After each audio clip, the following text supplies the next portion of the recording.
Some of these trucks are older than your grandfather's driver's license, yet they're still hauling freight today, long after the shiny new rigs got scrapped, recalled, or stuck in the service bay. Built from cast iron, hand-fitted steel, and stubborn American engineering, these 1950s beasts were designed to outlive the men who drove them. No touchscreens, no sensors begging to fail, just raw torque, grit, and a bulldog on the hood. Here are 10 workhorses that still refuse to quit. Number 10. The White 3000s. Let's start with a truck that looks like it was carved out of a single block of steel, the White 3000. White Motor Company had one of the strangest origin stories in the business. The company started back in 1876 as a sewing machine manufacturer founded by Thomas H. White. His sons dragged the family name into steam cars, then gasoline automobiles, and finally into trucks, where White would make its real mark building heavy haulers out of Cleveland, Ohio, from 1919 all the way to 1980. The 3000 series arrived in 1949, and it became one of the defining cab-over-engine trucks of the 1950s. That flat, snub-nosed face wasn't a styling gimmick, it was engineering. By pushing the cab forward over the engine, White let fleets run longer trailers while staying legal under the length laws of the day. Every inch you saved up front was an inch you could sell in the box behind you. Under that stubby hood, buyers could spec serious power. White offered its own gasoline engines badged Mustang Power, and for the operators who ran coast to coast, there was Cummins Diesel Power wearing the White Diesel Power nameplate on the radiator. This wasn't a truck built for comfort. Owners who rode in them describe a big steering wheel, a hard seat, and not much else. You drove a 3000 with your whole body. But that Spartan simplicity is exactly why so many survive. There's nothing in a White 3000 to rot out electronically, because there's almost nothing electronic in it. Restorers today still find these trucks sitting in barns and fields, drop in a fresh set of points and a battery, and put them back to work hauling show loads and hobby freight.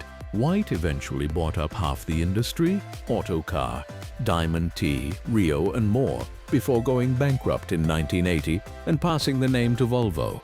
But the 3000 outlived the company that built it. That's a working truck. Number 9. The Ford F8. Big job. Ford's F-Series is famous today for pickups. But in the 1950s, the biggest, meanest end of that family had nothing to do with weekend hauling. It was called the Big Job, and it earned every letter of that name. Ford introduced the F-Series lineup in 1948, numbering each truck by capacity. The little half-ton F1 at the bottom, and the F7 and F8 heavy commercial trucks at the very top. Those top two were the ones Ford marketed in its brochures as big job trucks.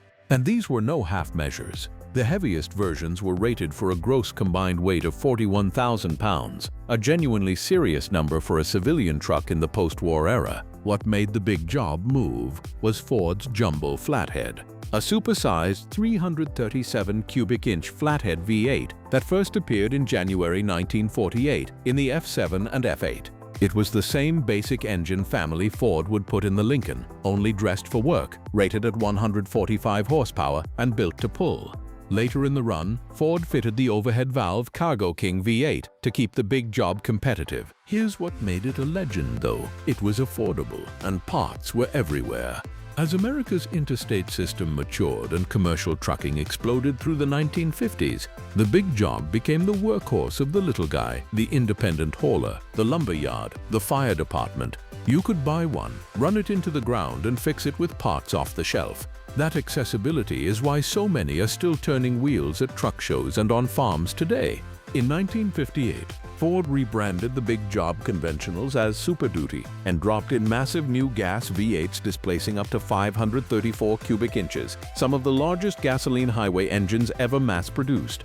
But the trucks that started it all, the F7s and F8s from 1948 through 1957, are the ones collectors chase. Simple, cheap to keep alive, and stubborn as a mule. A big job doesn't know how to retire. Number 8. The GMC Cannonball. Now for a truck with a nickname straight out of television. The GMC Cannonball, a cab-over-engine rig that became one of the coolest-looking big trucks of the entire decade. The name comes from an unlikely source. In 1958, a Canadian TV series called Cannonball followed a burly truck driver named Mike Malone, hauling precious and dangerous cargo across the country in his GMC cabover. The show only lasted a single season of 39 episodes, but the nickname stuck to the trucks forever, even though historians still argue over exactly which model was the Cannonball. Most people just call the whole late 1950s generation of GMC cabovers by the name. What matters is what General Motors was actually doing under the skin. In the 1950s, GM looked at the strict length and weight laws hemming in truckers and saw an opportunity. If a truck weighed less, it could legally carry more freight. So GMC obsessed over shaving pounds, building a lightweight cabover that let operators maximize every legal ton. Because the cab couldn't tilt, GMC engineered a clever interior with fold-up seats and flip-up floorboards so a mechanic could get at the engine from inside the cab. And the engines were legendary. A Cannonball could be ordered with the Detroit Diesel 671, a two-stroke screaming banshee diesel that truckers loved for its sound and its bulletproof toughness. That engine alone is a big reason these trucks survive. A well-kept 671 will run essentially forever and can be rebuilt indefinitely. GMC was moving serious volume in this era. The company built 104,759 trucks in 1955 alone, a peacetime record at the time. So there were plenty of Cannonballs out on the road, and enough have survived that restorers still bring them back to gleaming chrome-faced glory. Drop a rebuilt Detroit two-stroke into a restored Cannonball, and you've got a 1950s truck that will outpull, outlast, and absolutely outcool most of what rolls off a modern assembly line. It's a machine that turns heads and still earns its keep. Number 7. The Brockway Husky. If you've never heard of Brockway, that's a shame. Because in the Northeast, this was a truck people were fiercely loyal to. And its fans will tell you, without blinking, that a Brockway was built better than almost anything else on the road. Brockway Motor Company came out of Cortland, New York, and it built trucks the hard way. Heavy, overbuilt, and to order. After World War II, Brockway leaned into serious tonnage. Its 260 series, introduced in 1945, packed a giant 572 cubic inch Continental engine and was aimed squarely at the brutal end of the business, construction, logging, and heavy hauling. This was a truck for jobs that destroyed lesser machines. The engineering philosophy was simple. Use the best components money could buy and bolt them together to survive. By the 1950s, Brockway had air brakes as standard equipment, a real safety advantage for a fully loaded rig crawling down a steep grade, and leaf spring suspensions beefed up to handle rear axles rated as high as 40,000 pounds. One retired driver who spent 30 years behind the wheel of Brockways summed it up perfectly. They used the best of everything they put into them. In late 1957, Brockway launched its most famous line, the Husky, crowned with the iconic chrome Husky dog hood ornament that owners still polish like a trophy. Under the hood, Brockways ran the good stuff, primarily Cummins diesels, with many powered by Detroit diesels. These were engines chosen for a million-mile life. Mack Trucks bought Brockway in 1956 and ran it as its own division until closing the plant in 1977. And here's the thing about a truck built that stubbornly well. It doesn't care that the company is gone. Brockway owners across New York and Pennsylvania still keep these trucks alive, and every year the faithful gather to show off restored Huskies that have been dragged back from decades of neglect and put right back to work. A Brockway was overbuilt on purpose. That's the whole reason it's still here. Number 6. The Diamond T Model 921. They called it the handsomest truck in America. But behind that gorgeous chrome grille was a machine so tough and so well made that people gave it a second nickname, the Cadillac of trucks. Diamond T was founded in 1905 in Chicago by a man named C.A. Tilt, and the company built its reputation on a rare combination: trucks that were as beautiful as they were durable. And Diamond T backed that reputation with something almost unheard of at the time.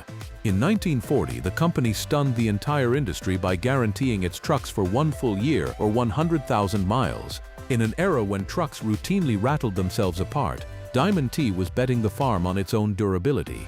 By the 1950s, the heavy Diamond T conventionals like the Model 921 series were serious commercial machines.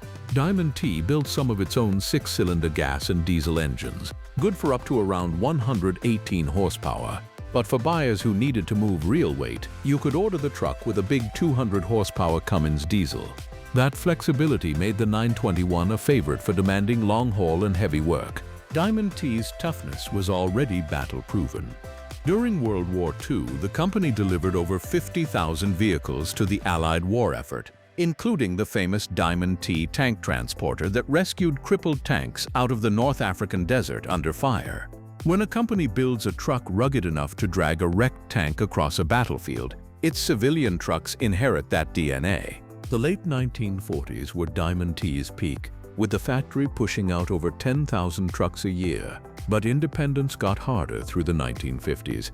White Motor Company bought Diamond T in 1958, moved production, and eventually merged it with Rio to create Diamond Rio in 1967, ending the brand. But the trucks refused to die with the badge.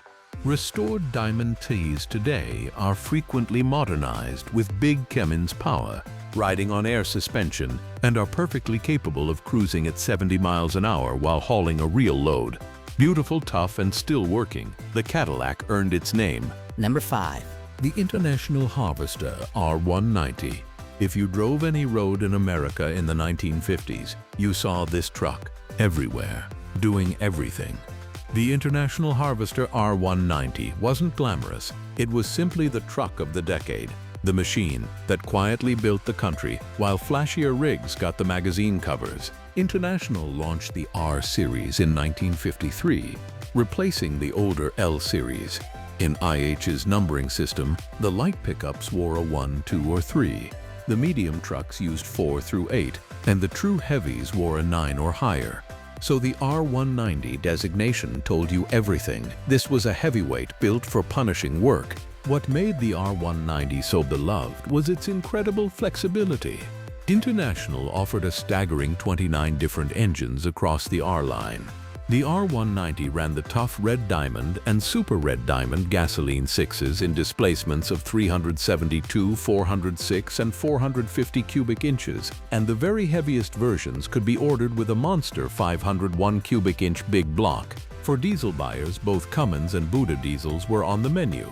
Whatever the job demanded, you could build an R190 to match. You could get it as a single axle or a tandem, as a highway tractor, a dump truck, or a logging rig.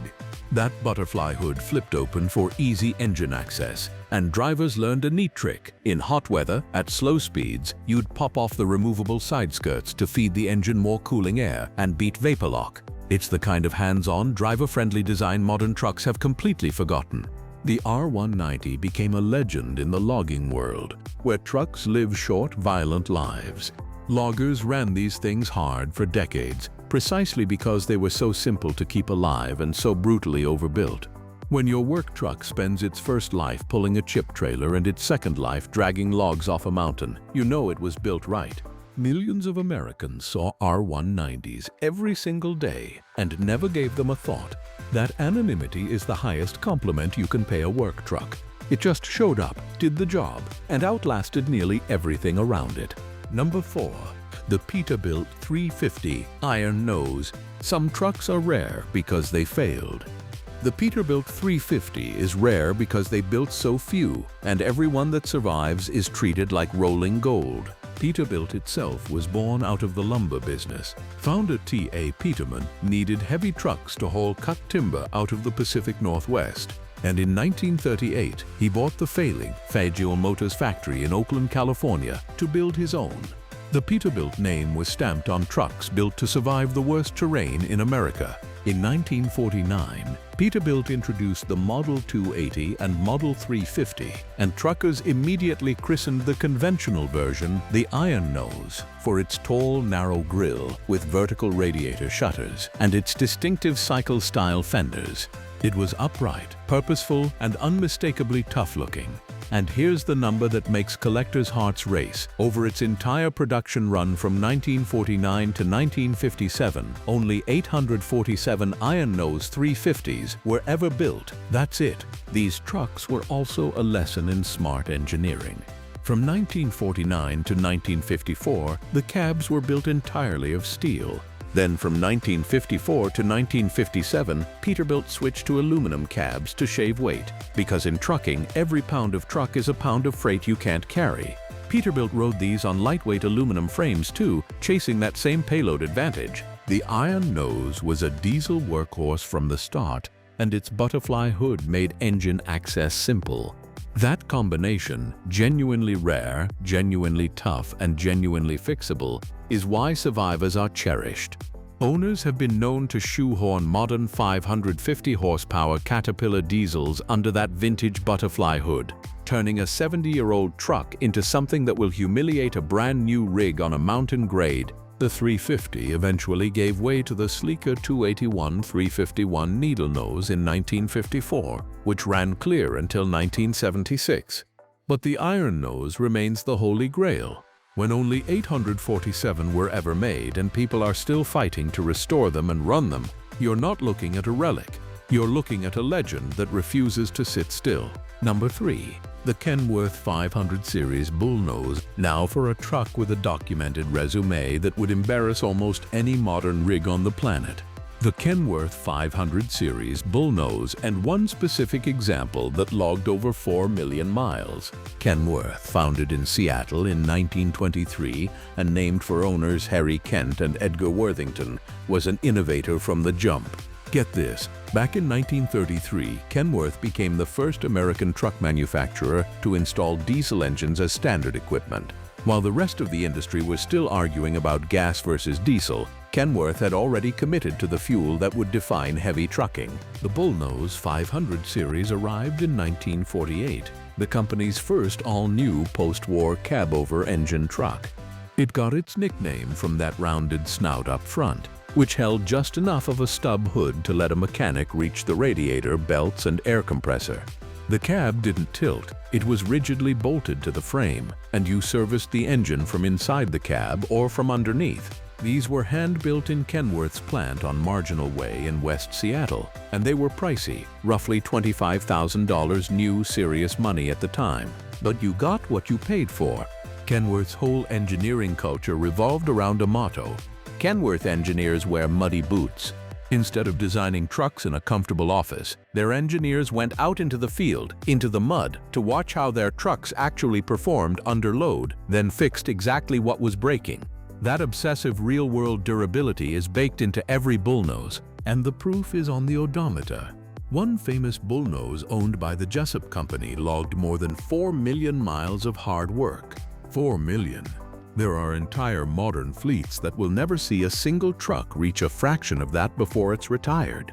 The Bullnose stayed in production until around 1958 to 1960, when tilt cab designs made the fixed cab obsolete. But survivors, some still fitted with their original compression brakes, get rescued from scrapyards, restored, and put right back to hauling. Kenworth built these to earn a living, and decades later, they still are. Number 2. The Autocar DC. Here's a name most people have never heard, and it belongs to the oldest surviving motor vehicle brand in the entire Western Hemisphere. Autocar has been building trucks since the 1800s, and its philosophy in the 1950s was radical. It didn't build trucks for you. It built the truck for you. Autocar's mission was severe duty custom engineering. Every single Autocar was essentially built to order, a specialized platform engineered for one customer's exact brutal application. Need a truck for a mine, a logging operation, an oil field where the roads don't exist? Autocar would build it. As the saying went, Autocar would make any size truck you wanted, totally custom. The DC series was Autocar's flagship, first introduced back in 1939 as its premier severe-duty diesel-powered work truck, revolutionary for putting diesel front and center that early. Through the 1950s, the DC evolved into an entire range of construction and heavy-haul monsters, riding on big off-road wheels with tough angular steel fenders, powered by Cummins diesels making anywhere from 180 to 250 horsepower and beyond. And Autocar didn't stop at heavy. In 1957, the company launched the AP series for the most extreme duty imaginable: mining, logging, and pipeline work. The crown jewel was the Autocar AP40, rated to haul 40 tons and recognized at the time as the largest single-engine vehicle in the world. That's not a work truck. That's a rolling monument to overkill. At the same time, Autocar's A-Series pioneered aluminum frames and cabs to save weight for West Coast haulers, showing the company could be clever as well as brutal. Here's the ultimate proof that Autocar built things right. The brand is still alive today, still building custom severe-duty trucks under the GVW Group, still using that distinctive bow tie logo. Vintage 1950s DC series autocars regularly turn up with hundreds of thousands of hard miles on them and get restored to full working order. When a company's entire reason for existing is building the toughest possible truck for the toughest possible job, the survivors write their own legend. Autocar didn't build trucks to last a warranty period. They built them to outlast the customer. Number 1, the Mack B-Series B61. And at number 1, there was only ever going to be one truck, the Mack B-Series, and specifically the legendary B61. To trucking veterans of a certain age, there is simply no truck more recognizable in the world. That rounded hood, that gleaming chrome grille, and the bulldog standing proud on the nose, this is the truck that is trucking. Mack introduced the B-Series in 1953, and it became one of the most successful heavy trucks in American history. Over its 13-year run through 1966, Mack built roughly 127,000 of them, and the B-61 alone accounted for more than 47,000, making it the runaway bestseller of the line. Its beautiful rounded shape set a new styling standard that the whole industry chased. But the B-61 wasn't just a pretty face, it was a technical landmark. 1953 was also the year Mack launched its famous Thermodyne diesel, an open-chamber direct-injection inline-six that established Mack's reputation for diesel leadership. Early Thermodynes made between 170 and 211 horsepower, and later B models climbed all the way up to 320 horsepower. Behind those engines, Mack offered its own transmissions, including the incredible 20-speed quadruplex, worked through 2 separate shift levers. Driving one well was a genuine skill. Mack sweated the details too. The B model's contour cab had a 6-inch concave scoop cut into the back so a tractor could couple tighter to its trailer, squeezing out more legal length. Everything about the truck was engineered by people who understood the job. And here's the payoff. Mack's own historians confirm there are B models still in active service today, not just parked in museums, but genuinely earning a living for their owners. Others have been lovingly restored to like-new condition, their bulldog ornaments gleaming at truck shows across the country. Some owners drive them daily, a truck designed more than 70 years ago, still hauling loads, still turning heads, still running on an engine philosophy that prized durability above all else. No modern truck, with its emission sensors, its regen cycles, and its dealer-only diagnostics, is going to be dragging freight down a highway in the year 2095. But somewhere, a Mack B-61 probably will be, because they built it with a bulldog on the hood and a promise underneath it, born ready and built to last. If this took you back, hit that like button and subscribe for more deep dives into the machines they just don't build anymore. Thanks for watching, and I'll see you in the next one.